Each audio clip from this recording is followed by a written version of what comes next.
Hi everyone, Scott Kelly. I'm the Student Affairs and Graduate Admissions Officer in the department. I met most of you at lunch. We just want to say congratulations again on your admission. We have a short presentation and then a student panel. So definitely an opportunity for you guys to ask questions and hear more about the department. So again, welcome and congratulations. And then I'll let Raimondo and Emily introduce yourselves. Sure. Hi everybody. So I apologize I wasn't at the lunch today. I had another workshop that I was overseeing for a professional development and leadership program, but I am the career development and placement officer here. I work with the civil department as well as the mechanical department, and I'm here to assist with all of your professional development, placement needs. I look forward to working with all you guys. And I'm, as I said, Raimondo Betti. I'm a professor here. I'm in the structural engineering program, and I'm also the chair of the graduate committee, so the one who reviewed your applications. And I want to congratulate you once again for being here. I will give you a brief introduction about the department. Feel free to ask any questions you want. The format is very free. Ask me any questions. I'll try to answer the one I know. I've been here quite a long time. So I've been here, this is 28 years. So I've been through many students. Many of you, I've seen many of you like you are now. I was one of you when I came here as an international student. I didn't come here. I went to Princeton, then I finished my PhD at USC, and then I came here in 1991. So even though it was a long time ago, I still know what you are going through. And my first advice, take it easy. It's going to be a nice year.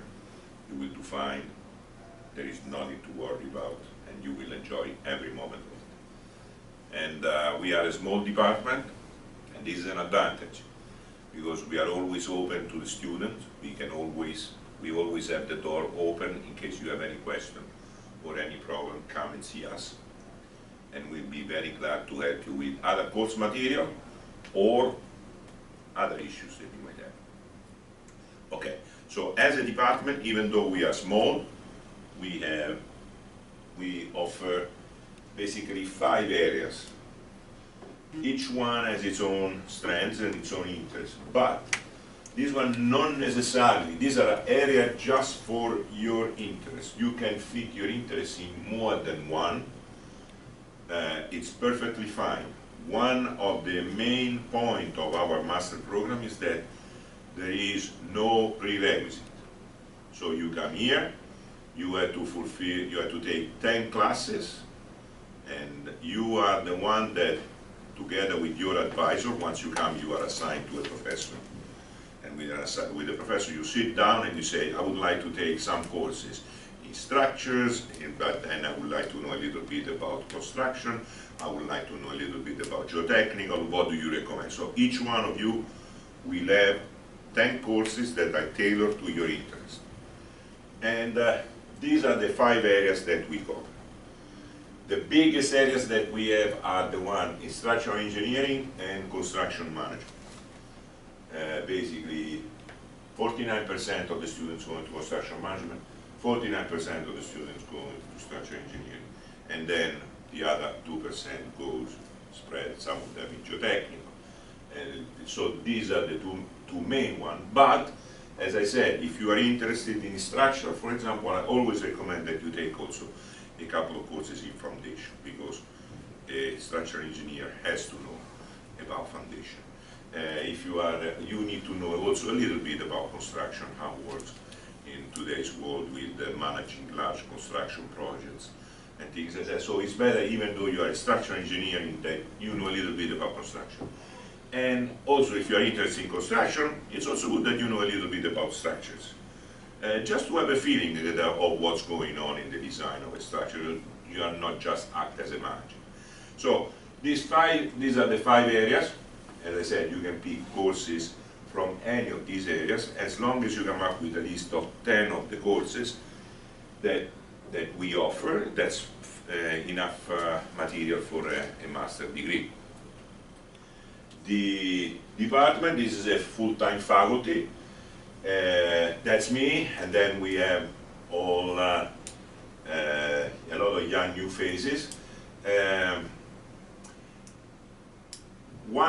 This department, even though it's a small department, we are very dedicated to teaching. Myself, Professor Callaghan, Professor Deodatis, Professor Smith, all of the four of us won the Great Teacher Award. So in terms of all our teaching commitment to the students. So we are very dedicated, open to contact with students. Structure, construction management, water resources, environmental engineering, structural mechanics, structures, transportation, structures, computational mechanics, fluid mechanics, structure, geotechnical, construction, structure, construction, geotechnical structures. Okay, so as you can see also in terms of the faculty background, we are, or interest, we are mainly into the structure and construction. The population of our students, we have 70 undergraduate students, basically 35 juniors and 35 seniors. That's when they come to our department. The first 2 years is kind of free. And then we have 225 graduate students. And of those, probably 175 masters, and the remaining are PhD students. Master students, I'll give you my advice. If you want, you can finish in 1 year. Doable, easily. 1 year you are out. A lot of students, especially lately, the last few years, they opt for, they choose a 3 semester, so that they have the opportunity to do an internship during the summer. And usually this internship is a way to then get the job for after you finish, okay?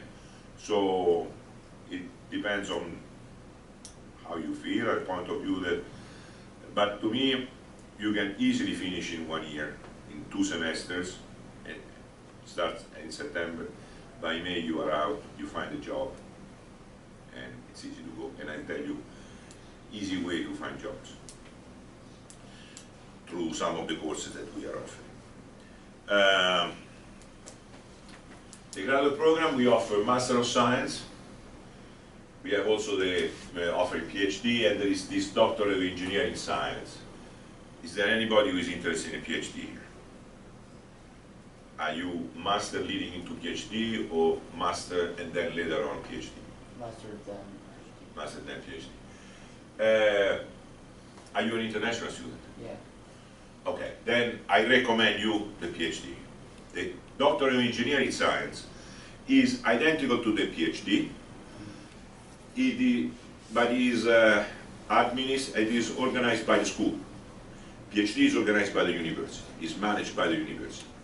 However, everybody abroad knows what a PhD is. Yeah. And if you go there and say, I have a Doctor of Engineering Science, they think, what is it? Okay? So, PhD is what is known outside, and the requirements are identical. And so in this case, tuitions in the past were a little less than the PhD, but tuitions once you are in a PhD program, either you are sponsored by the department or your fellowship is not a big issue. Now, programs are flexible. So this is the point I was trying to make before. You have the bulletin, you choose the courses that you are interested, you come to the advisor and you say, look, I really would like to take these classes. What other classes do you recommend? And it's a discussion, it's a dialogue. And at the end, the advisor will sign you for 5 courses or 4 courses for first semester, 5 courses or 4 courses in the second semester, and then you can have 2 courses in later on, if you are staying for a third semester. Courses, there is very little the restriction. 6 have to be from the department, but 4, up to 4, could be from outside. Let's say that you are interested in construction management, and their finance is a big part. So you can take courses in either industrial engineering and operational research that have a financial engineering program, or from the business school. We offer a course on real estate management, and this one is offered both in engineering school and in the business school. So you have these options up to 4. You cannot take more than 4, because at that point you take the master degree in the other department. You might take courses in computer science. Today, data analysis is very important, and so this one will affect also civil engineers in the future. And so if you want to have a little bit of knowledge on data analysis, data mining, there are courses in computer science that do it. So it's quite flexible. Some of you, the students who are interested, for example, in dynamics, I teach the dynamics part of structural engineering. I recommend them to take a course from electrical engineering on signal processing, because signal processing, if you do vibrations, you need to know how this to analyze the data. So it's open. You can look at other department, at the offering of other department, and it's definitely a plus. Make things quite flexible. You can have also here, if you are interested in research, you can have up to 6 credits. So this means 2 courses, the equivalent of 2 courses in research. And if you say, oh, I really love to do something on materials, on concrete, or on steel, or on something, and I would like to be involved in the research, you find whoever faculty member is involved in this area, you go there and you talk to them. And you sign up for these research credits. You can get 3 research credits per semester, for example. That will be a way, this will count as a regular course. There is not a class that you have to attend, but you will be involved in the research. Either the students who are doing it with me, they use computers a lot, but computer people that are working in the lab, that are interested in more experimental stuff, they can work with the professor down in the lab and perform the research credit in the lab. This one I don't even tell you, I'm sure you will do much better. Okay? But, and these are also, they have to be completed within 5 years. I said 1 year is enough, but if you really like the place, you can stay, but 5 years is the maximum. Graduate level courses, how you can, but this is something I recommend you to look at. In the bulletin,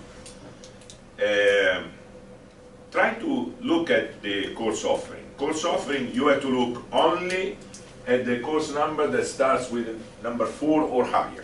Those are always 4-digit numbers. So it could be 4,215, that's my theory of vibration. So that's okay. So the important thing is that 4 or higher. 4 is enough. Okay?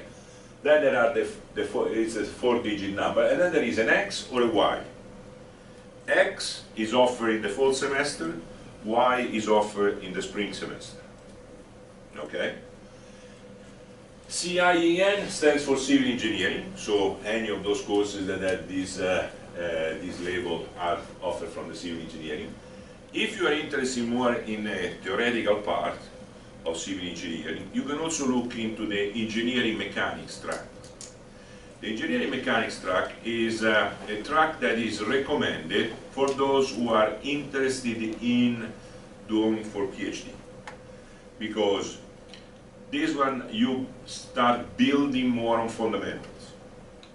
Okay, so these are not courses that are necessarily applied to a specific structure or material. But for example, the course I'm teaching, Theory of Vibrations, the denominations here is ENME, Engineering Mechanics. Okay, so any course that has this denomination ENME, that is perfectly fine. Usually our courses, our graduate courses, are offered once a week, so it's one lecture a week for 2 hours and 40 minutes. 2 hours, something like this, 2 hours. So you have to come on campus and once a week, and usually those classes are after 4 p.m. The idea is that there are going to be students who are working, and they come up from working downtown in some of the companies, then they come up here, and they take course from 4 to 6:40, or from 6:50 to 9:30. Those are the 2 time slots that usually our graduate courses are offered. This is important. Courses, especially those that are outside the civil engineering department, must be approved by your advisor. As I said, once you come here in September, or August, September, that time, you will be assigned to an advisor. You go there and talk to him or her, and come up with a list of courses. And this advisor has to sign, because what we want to avoid is that then at the end, once you say, I completed 10 courses, you may have taken courses that, for example, are not acceptable for a civil engineering degree. Let's say, for those interested in structural engineering, sometimes they take courses in the architectural school. But for not every course in the architectural school is accepted for an engineering degree. You say, I take history of architecture. It depends on what kind of material you cover. So that's why it's important that the advisor sign your courses before you start taking.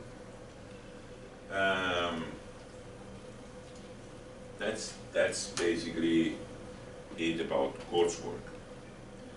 Now, the students, as I said, students can take courses from these areas. Now, one thing that is important to consider is the following. When you go and talk to the advisor, not only you talk to the advisor saying, I would like, what courses should I have to take? The first thing that I ask my students is, what would you like to do after you finish the master? Because if I see that for you the master is kind of the final point, you say, at the moment, that's what I want to do. I just want to finish my master, then go out and work in a company. Then I will direct you towards a certain type of courses. But if you say, for example, like you were saying, I'm interested in continuing for the PhD, then I will direct you towards a different type of courses. Now, for those of you who are interested in getting a master and then go out and work, we have come up in the last 7, 8 years with a set of courses that are, if I call, sponsored by company. They are not sponsored. There is not a company that pays money. There is no money exchange. But there are companies that are well-known worldwide companies that basically what they do, they come here, they take responsibility for the entire course. So some of those courses are design-oriented. We have design of tall buildings that is, as I said, associated with Thornton Tomasetti. Thornton Tomasetti is probably the biggest design company in the world, I think, for tall buildings. Okay? We have design of large-scale bridges, which is associated with HNTB. HNTB is one of the big design company of long-span bridges. We have design of large foundation system that is sponsored by Langan, a big geotechnical company. We have some other courses in construction that are associated with Turner. Turner, I think, is BIM, Yeah. virtual design, no? BIM and virtual design. Turner, we have Skanska, with safety. So those companies, what they do, for example, what Thornton Tomasetti does with this course. Richard Tomasetti is the person in charge of teaching the course, so he is the principal, the founder of Dr. Tomasetti. He's coming here once a week with his engineers, with a group of engineers, and teach the class.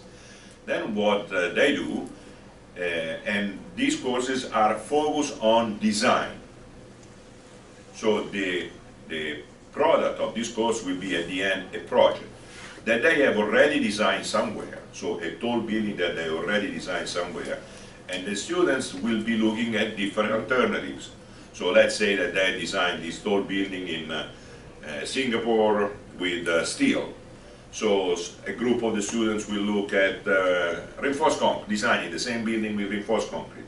Some other look at the mix, reinforced concrete and steel, and so forth. And then you will compare the different solutions and the advantages of the different solutions.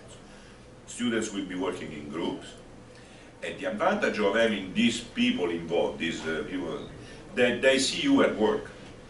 So basically, they always end up hiring at the end of the semester the best students in the class.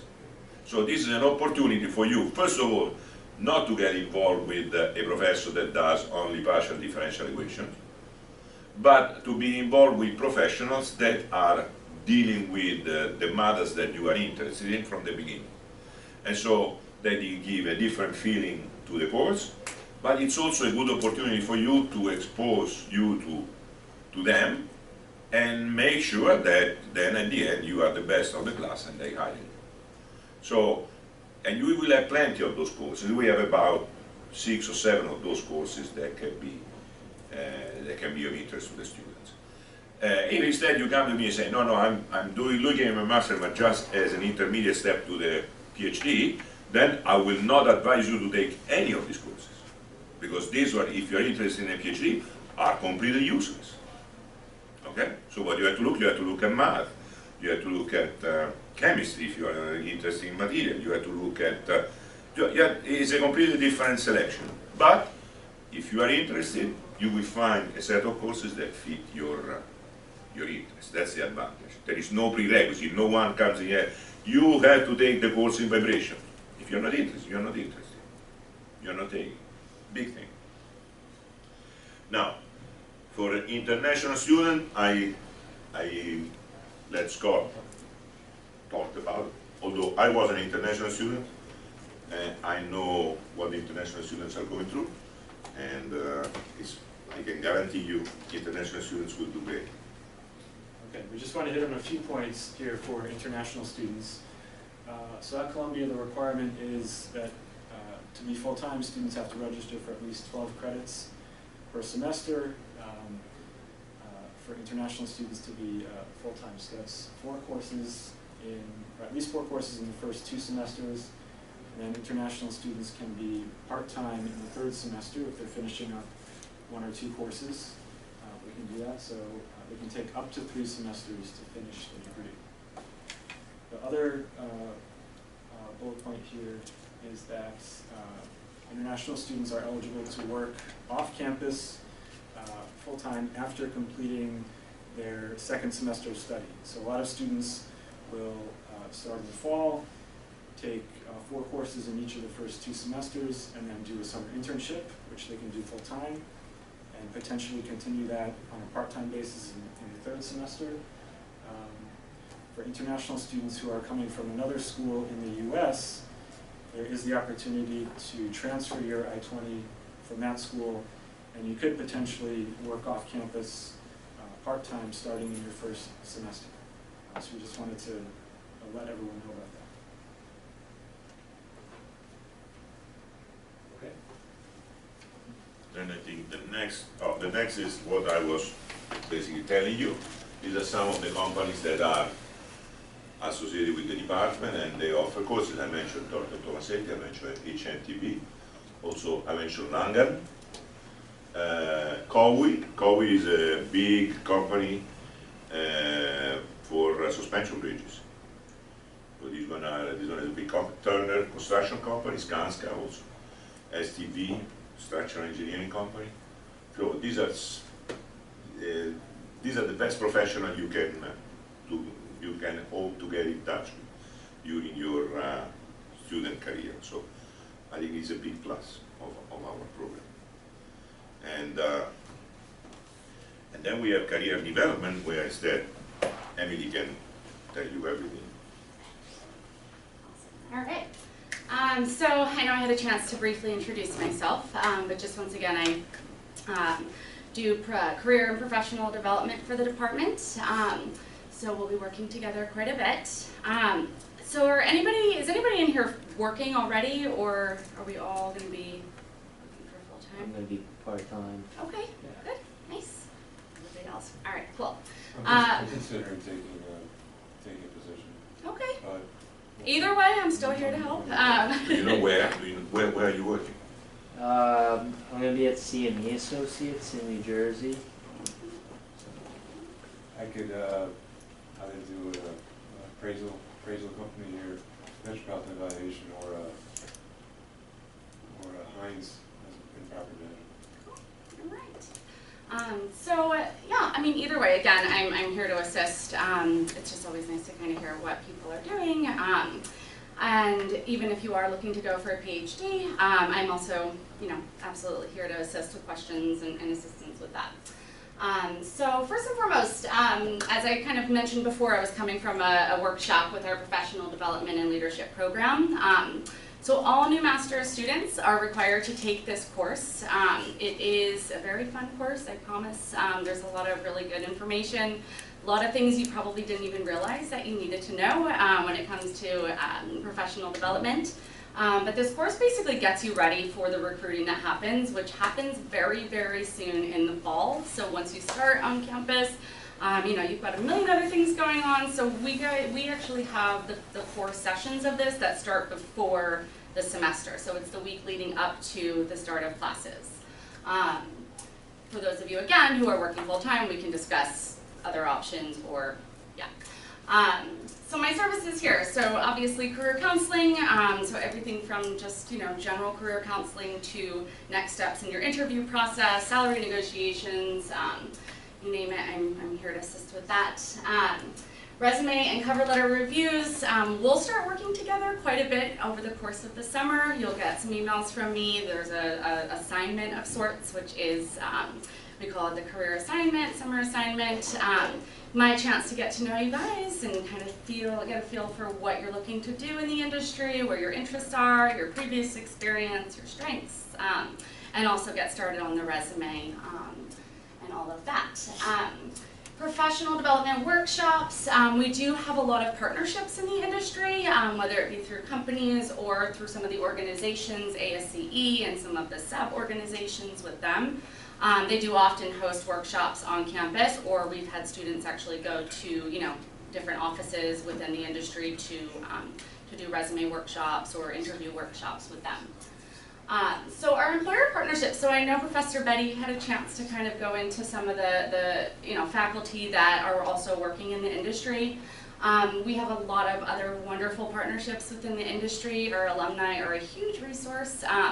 We have a really wonderful kind of department, family kind of, feel here. So our alumni are amazing. They constantly come back and are reaching out, and huge resource for our students and those partnerships. So they will reach out, job and internship postings, which I will, share with students directly.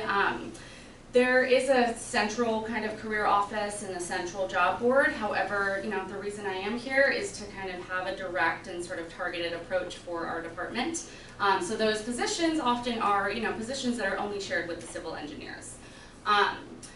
So yeah, and then career events. Scott and I work very closely to host a number of events in the fall and spring semesters. So everything from, alumni networking events.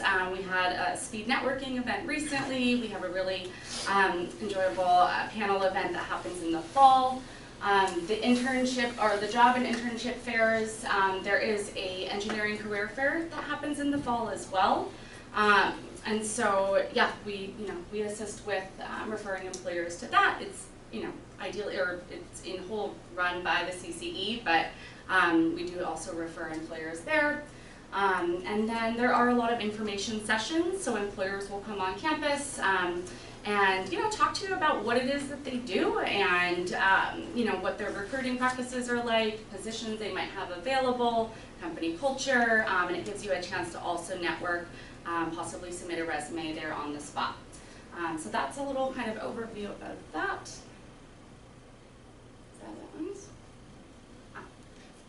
And then this is just an example again of some of the companies. I know a lot of these look familiar at this point, but and this is just a snapshot. There are quite a few other employers that we work with quite often, but this just kind of gives you a general idea of who we are working with in the industry. And then, yeah, this is kind of another example of some of the events that we did do, some of the ones that I have mentioned. And Scott can also speak a little bit about some of the additional student affairs events. But you can see we've got the industry panel, our speed networking event that we just hosted recently. And these are all, again, a chance for you to interact with industry members and really, really connect with people as far as that goes. And then do you want to go into I'll mention a little bit more about the social events that we do in the department. So we've got a few photos here. We do like a department picnic at the start of the fall semester for everyone in the department, just a good way to meet people at the start of the academic year. And we do a regular monthly social series for graduate students with faculty. It's basically just like a happy hour here in the department. But it's a good way to get to know your classmates and faculty outside the classroom. Meet some new people, maybe learn about potential research opportunities for the next semester, especially for those who might be thinking about a PhD. So we'll do those kinds of events. We'll work on or work with our American Society of Civil Engineers student group on a lot of career development and social events as well. So there's definitely a lot of opportunities within the department, and this does not even cover what the Engineering Graduate Student Council plans for students, Graduate Student Affairs, and all the other events on campus as well. So hopefully outside of academics, you have the time to take advantage of these opportunities. Right. Yeah. I think this is Well, okay, the conclusion, basically, this is just to conclude. What are the strengths? Is that it's a flexible curriculum. This is, in my opinion, is the advantage number one. You can pick any course you like. I'm don't get tired of saying that, but it is extremely important that you can. There is no prerequisite, nothing. You just take the courses that you are interested in. So you build your own curriculum. Within the school, but mostly within the department, up to 6, at least 6, or using the resources of the school or of the university. As I said, business school, architectural school, these are also other venues where you can find courses that could be of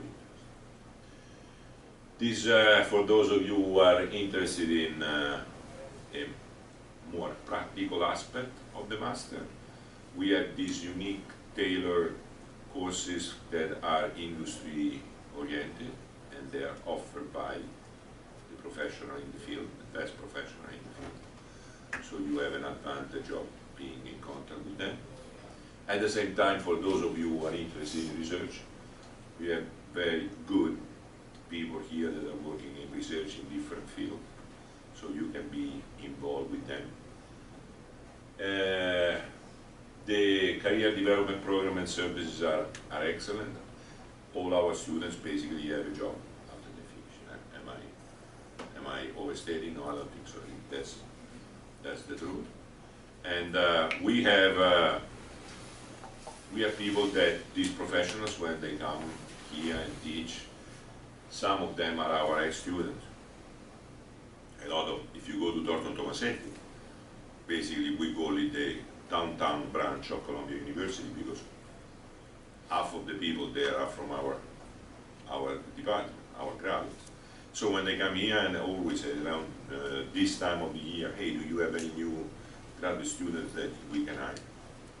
Sure, we always make sure that students are considered for positions that we recommend. So services are unique. And then there is a parallel internship.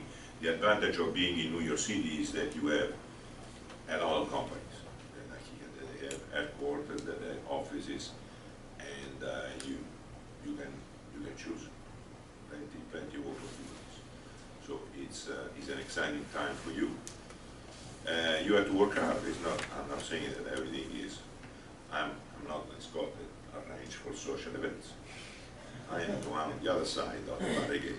Okay, so yeah, you have to work. You have to work hard. It's a reasonable amount of work.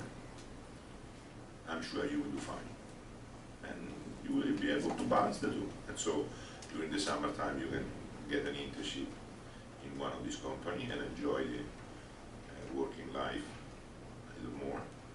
And during the academic year, 4 to 5 classes per semester, and an easy load for work. It's not major. Okay. I'm not in the social media world. Scott is, and you can reach us. You can reach me via email. I'm quite responsive, and I'll just say if a you little have bit. any question, I'll say a little bit about social media. So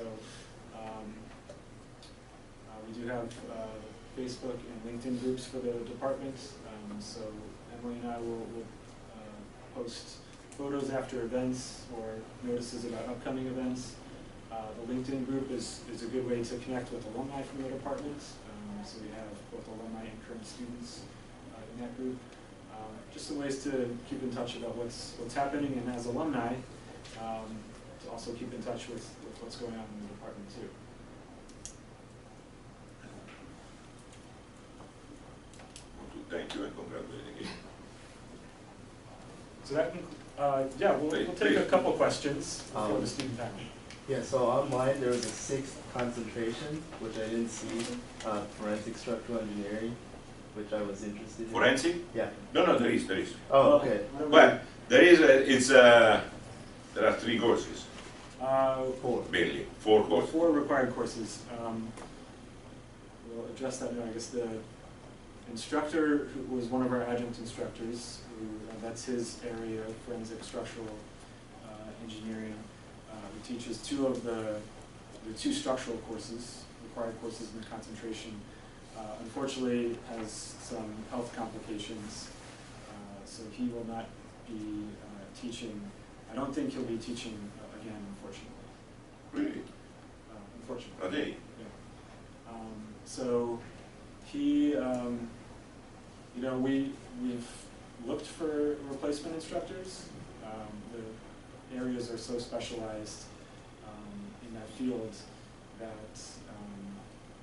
it's hard to find qualified instructors who can teach those courses. So there are courses, like all the courses in structural are really part of that concentration as well, and there's a couple of courses from construction engineering and management, construction disputes, and construction industry law, which of course will continue to be offered. Unfortunately, structural failures and forensic structural engineering, at least for the coming academic year, I don't know if that'll change, are not expected to be offered. Is there like But you will find courses that might fit There, later forensic. right, there is a course which we haven't offered in a while, Mechanics of Fracture and Fatigue, which I think Will be offered, no? will be offered in the fall semester and does cover some aspects of structural failure and related topics. So you're saying that the concentration will still be structural engineering if I take all those courses? Yeah, I mean, essentially, if you took all your courses in structural and mechanics related areas, yeah, you'd be doing structural engineering.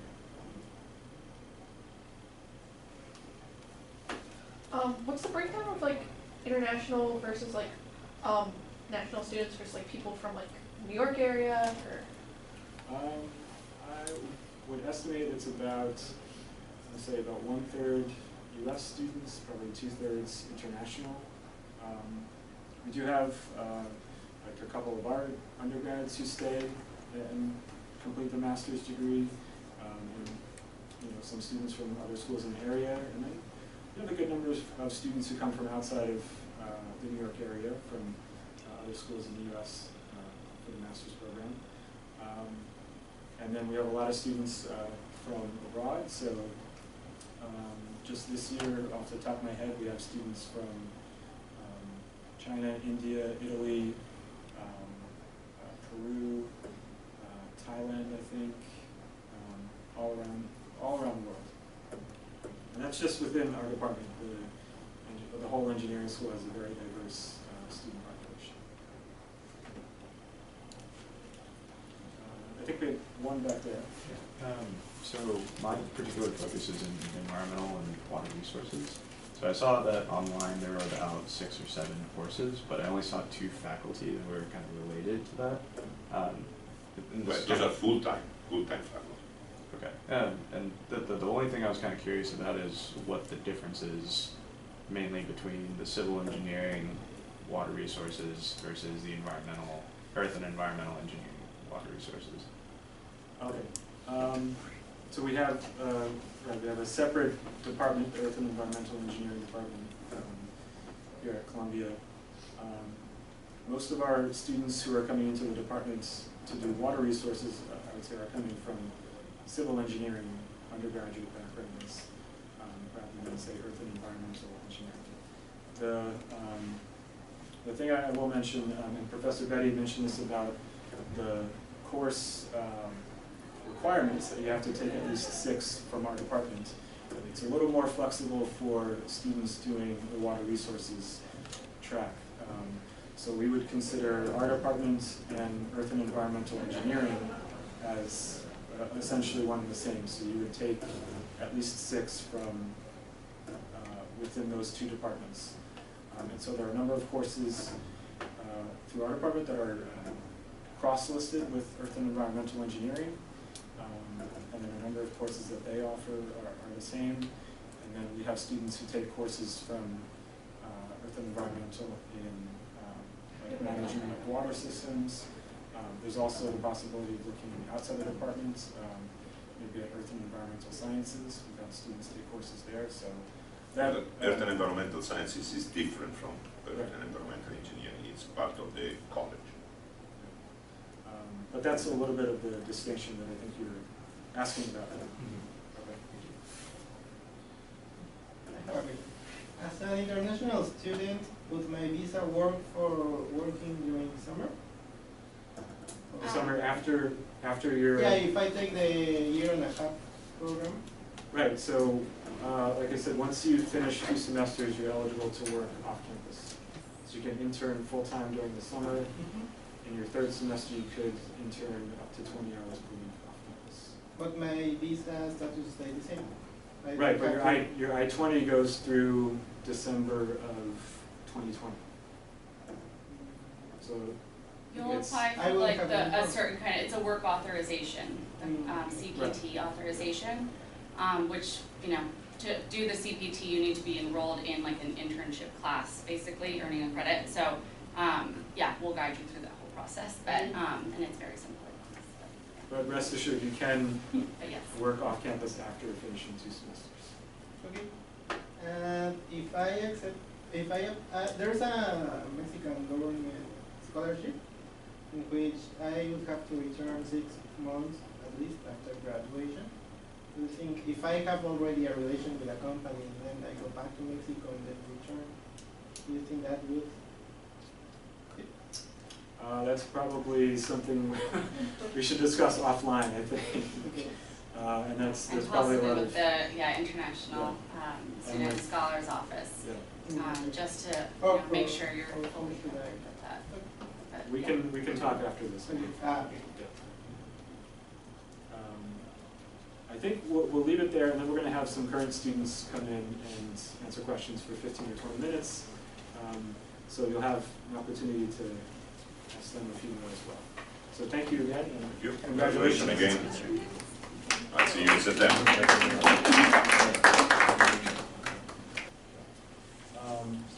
All right, so thank you guys for coming today to our admitted applicants open house. We have some current students here. So first, if I can ask you guys just to introduce yourself, your name, your undergraduate school, and your concentration here at Columbia. Eric, why don't you start? Okay, so I'm Eric. I did my undergraduate at University of Vermont. I had a concentration of mechanical engineering at Columbia, pursuing my master's degree in construction engineering and management through the civil engineering school. That's it. Yeah. So I'm Paula. I did my undergrad in the UK at the University of Edinburgh, and here I'm doing the concentration in structural engineering. I'm Takuma. I did my undergrad at Cal Poly San Luis Obispo, and I'm studying structural engineering in the civil engineering department. I am Lizzie. I come from China, and I did my undergrad in China, Wuhan University of Technology, for structural engineering. Now I'm doing construction management here in Columbia. I'm Kamal. I'm from India. I did my undergrads in India, and my current concentration is in structural engineering. Okay, thank you. You guys can answer in any order. Anyone can go first. But if you can tell everyone maybe a little bit more about why you decided to enroll in our master's program. What was it that attracted you to Columbia? Sure, I'll start. So what attracted me to Columbia's master program, especially the construction engineering and management program, was that, so interestingly enough, I didn't want to do any design studies or work going forward. I worked for 4 years at AECOM, you may not be familiar, and I just wanted to get away from the typical CM duties and so forth. So I wanted to concentrate on a lot more business studies, scheduling, project management, finance, claims, disputes, and also law. So Columbia offered that. Something that was really appealing to me is that they allowed for cross applicants to apply to the MBA program. So in this program here that I'm taking, you could take up to 4 classes of the required 10 classes from the MBA school, in which I'm actually taking 3, or I'll be graduating, taking 3 MBA courses. So that was what really drew me to this program specifically. Right, so I really wanted to work in New York. That was the starting point, and I thought Columbia would be a great place to build a good resume and network.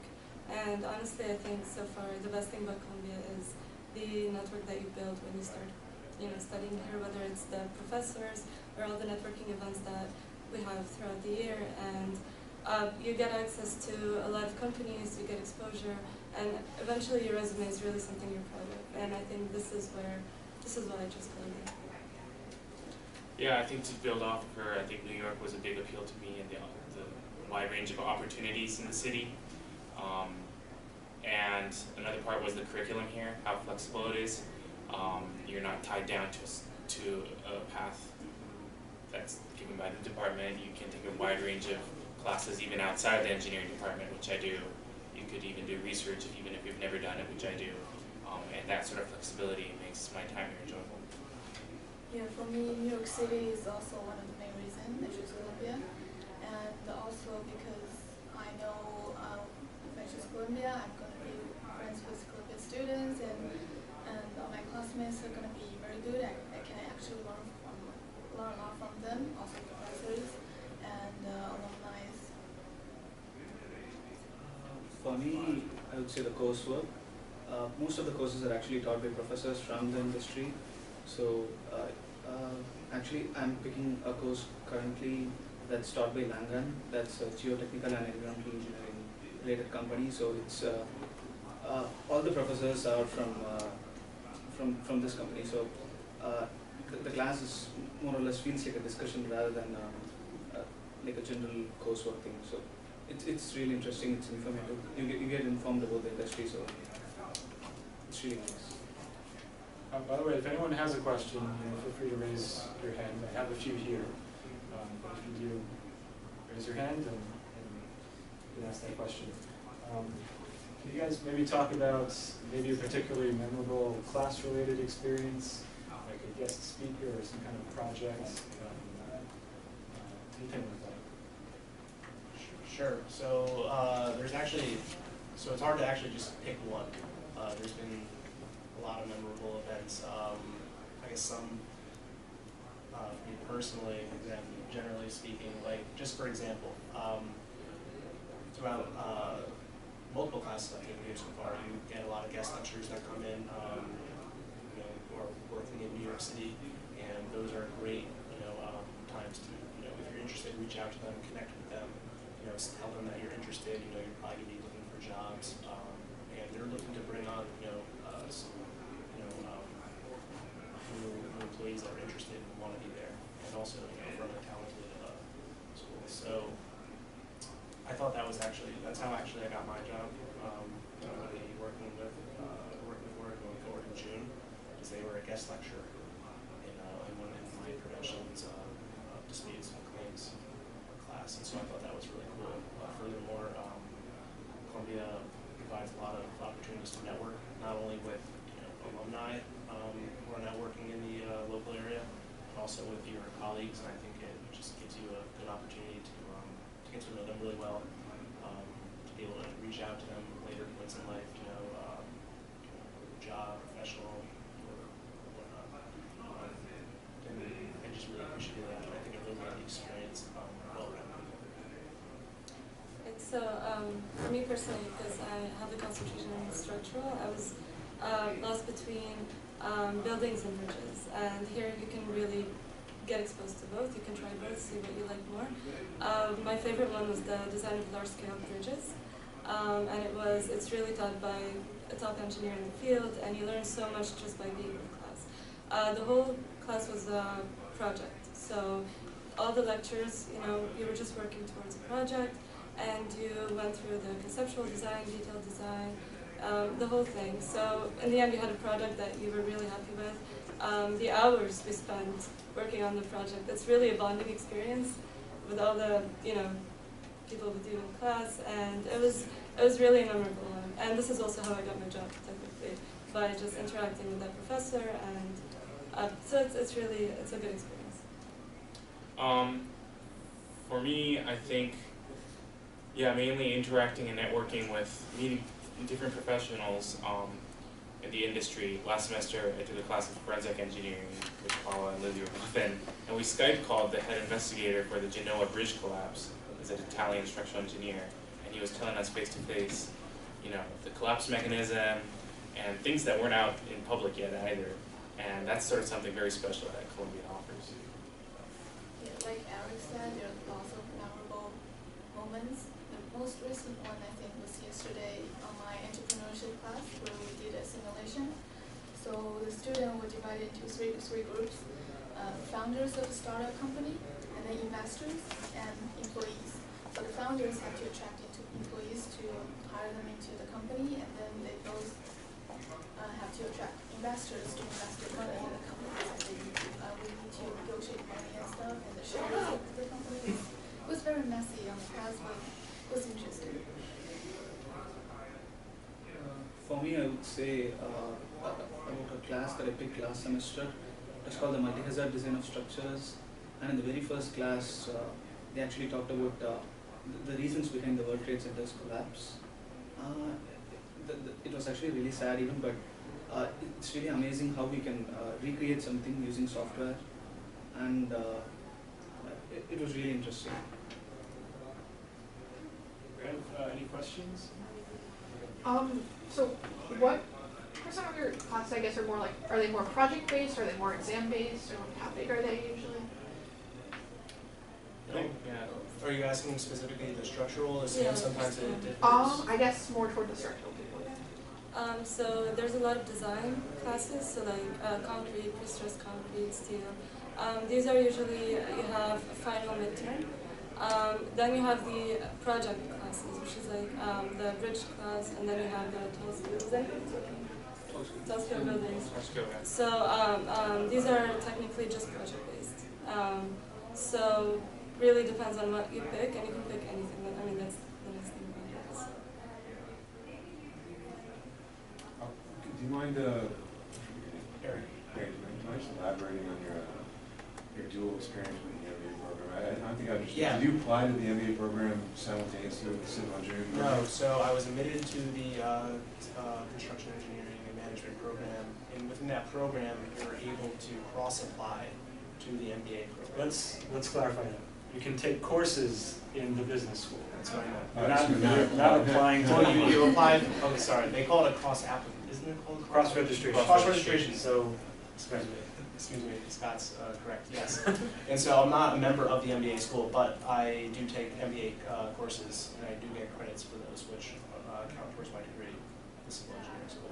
Do they give you any sort of certificate or something from the MBA program or something? Well, I get credit for those courses. it's credit, but usually, I mean, you have to apply to a program to actually get. I'm just right. Yeah, it would seem logical that you would, but I would just. Right, I don't think you would. I mean, the university has a policy that you can't be enrolled in 2 programs at the same time. So Eric's in our department, but he's able to take courses in business school. So I've taken their capital markets investment course, I'm taking their equity derivatives course right now, and then I'm also, next semester I'm going to be doing a little working part-time. I'm either going to take the security analysis course, or there's a few others. There's a negotiating course that sounds interesting. There's a lot of really good courses for the school. And if you took classes from the same other school, let's say architectural school, and if you enroll to a program, would they take those classes? Usually you can't count. Like if I mean, you using, finish one and then right, you can finish one program and start another, but if you're you taking still have those, to take those. if you're taking those architecture courses towards your civil engineering degree, then you typically can't use them towards another degree, right? So you can take, like we've had students take courses from the architecture school, business like Eric has. I'm also taking a law course, which is interesting. Law, international public affairs, and so there's lots of ways to explore interests outside of just civil engineering. But you're still a civil engineering student, and the courses that you take are counted towards your civil engineering. I took an architecture class in GSAP. It's really cool. Are you guys planning on completing your degree in 1 year or in like 3 semesters, or what do you recommend based on like what you found the course? What would Really you good recommend? question. So me personally, I took 4 classes my first semester, and I would have been receptive to taking 5. It just scheduling conflicts and like offering, only certain classes are offered in certain terms, so that made it a little bit more difficult. I'm taking 5 classes this semester, and I can say that it is certainly noticeable the difference. I don't know where the time goes, and so staying organized, not procrastinating, and just staying on top of everything that's necessary. Though I do have a lot of friends that did do 5 and 5. I also have quite a few friends that are doing 4-4 and 2, or 4-4, 1 and 1 while they're working full time. So there's a lot of flexibility, and I think it's just whatever fits, what you want and your work style and whatnot. I would just add to that the 5-5 is doable, and it's just fine. I mean, it's a lot of work, but if you stay organized like Eric said, I mean, it's very doable. And I'm finishing in 1 year. I think I'm doing 1 year. I'm doing 3 semesters. I'm doing 3 semesters. It ranges. Yeah, I was just saying, everybody does it differently. It just varies on what you really want. Yeah, it's very flexible.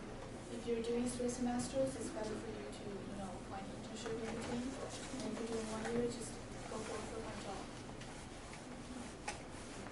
Or like me, for example, I'm technically going to do 3 semesters, but I'm starting full-time work in June, and I will take my last class, while I'm working on a doing basis. But it's only once a week, so I'll be doing that my fall semester.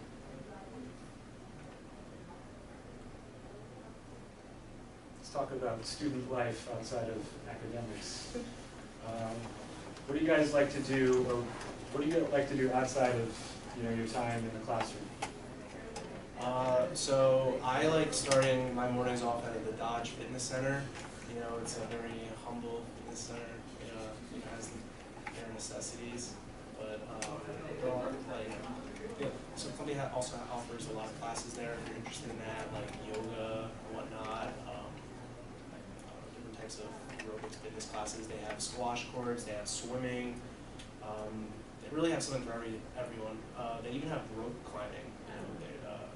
There's ropes hanging in the gym they could actually climb. There's so much to do there. They have full facilities as far as shower, lockers, sauna as well. That's important too. Then outside of that, honestly, it's if I'm not there and I'm not doing work on campus, I don't have too much extra time. But there's a ton of events that Columbia hosts, that are not just designed just to be networking. A lot of class events. We had a boat cruise in the fall semester, and having another one in the spring semester.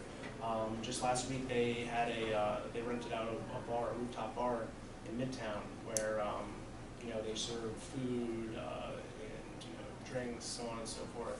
And just provide the opportunity to bond with your classmates, and I think that was really important because I think without that I wouldn't have gotten to know my classes nearly as well as I did. I could say that we're very close friends, and I think it's establishing a lifelong relationship. So that's very cool. Anyone else? I mean, you said. There's also a nice community aspect, out in the quad, in between the libraries. Especially when it's nicer out, people are always out doing things.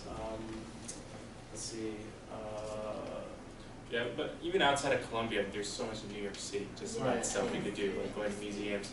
I just go skateboarding in Brooklyn all the time, so that's what I do. It's just stress-free. If you're interested too, what I thought was cool is with your Columbia ID, you get free admittance to a lot of the museums, not all of them. So if you want to go down to the Met, whatever, you just walk in. It's quite nice. Yeah, sometimes also Columbia will give you a discounted ticket to a Broadway show, and opera, lots of stuff to do.